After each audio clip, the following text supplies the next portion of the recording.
Okay, I am here to make a comprehensive review on Oliver Tree. Alright, not Oliver Tree. I'm here to make a comprehensive review on why I took this trade, how it was low of day. Um, so essentially, this to me, let's just take it right from the top. The first thing I saw that stood out to me was this wick. And this wick CE was within a RTH gap. RTH gap is the real trading hour gap.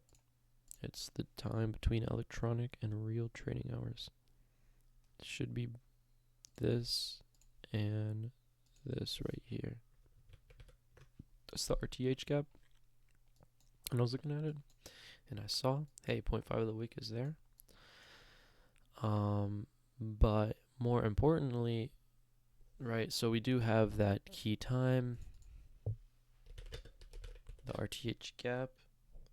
I classify gaps as just key times because they're very useful. Key time. And then I have that 1 hour 0.5 wick. Two confluences. Now I just need a mandatory volume profile. I did see there was an alignment with like the range. I wasn't really paying too much attention to that. But as you can see, we did wick into 0.89 perfectly. And I guess you could use that as a confluence within itself. I wasn't looking at that personally, but that's something. It doesn't technically align.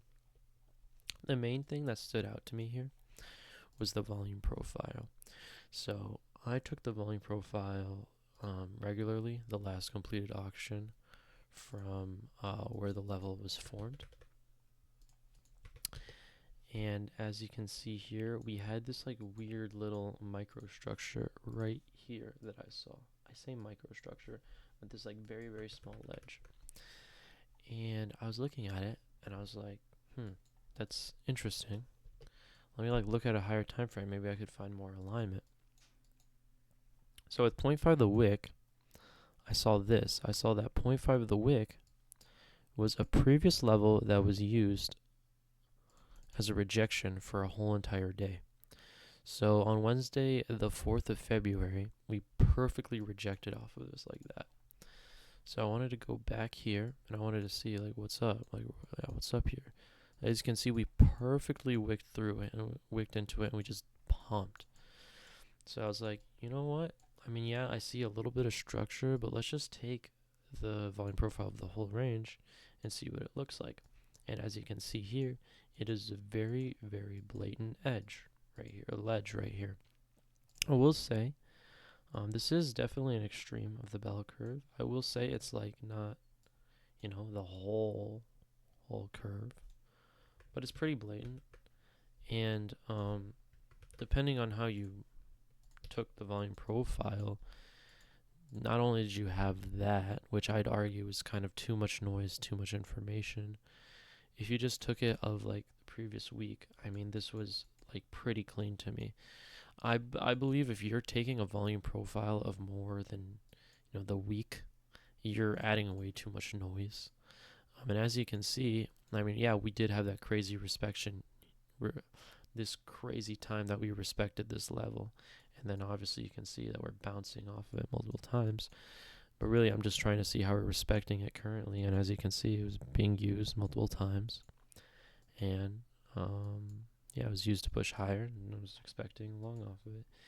And as you can see, this is actually much cleaner because you can actually see the extreme of the bell curve right here. So yeah, those are the main confluences, the takeaways. I didn't get a proper fill because it was a very precise entry. I don't know if it was me messing up my orders or if it genuinely could not fill me. Keep in mind, these are sim funded, so I don't see why it wouldn't, but I had to hold for quite a bit of points because I was only in one contract and I wanted to pass the account in just like one trade, which I don't know. I do recommend only to do if you like know what you're doing and you know you actually have a profitable strategy. You're not just gonna gamble and get lucky. So this is insane, but I targeted 20 RR, 20.33 RR, which it went. But after it went, we definitely got a much further expansion higher, as you can see. And this was the most RR I've ever gotten in a trade. Not only was it not a 5-point stop loss, it was a 10-point stop loss, and I caught insane RR. Right? You could have gotten away with a 5-point. I wouldn't really recommend it, as I mean, you would have been on, death would be knocking at your door, and you're trading an insanely tight stop York session, which is a little insane. But yeah, I mean, I took it with 10-point stop. Everything worked out. Glory to God, and we're here. We passed that pro account, so it's a $200 account, but it's really good because I don't have any consistency. It's just bi-weekly. As much as I make, I get to take out. Well, it's 80% of what I make, and yeah, that's what I'm looking at. I'm happy, and I just wanted to cover that. I'm gonna update my journal, and I'm gonna be patient. But I was looking at this level right here.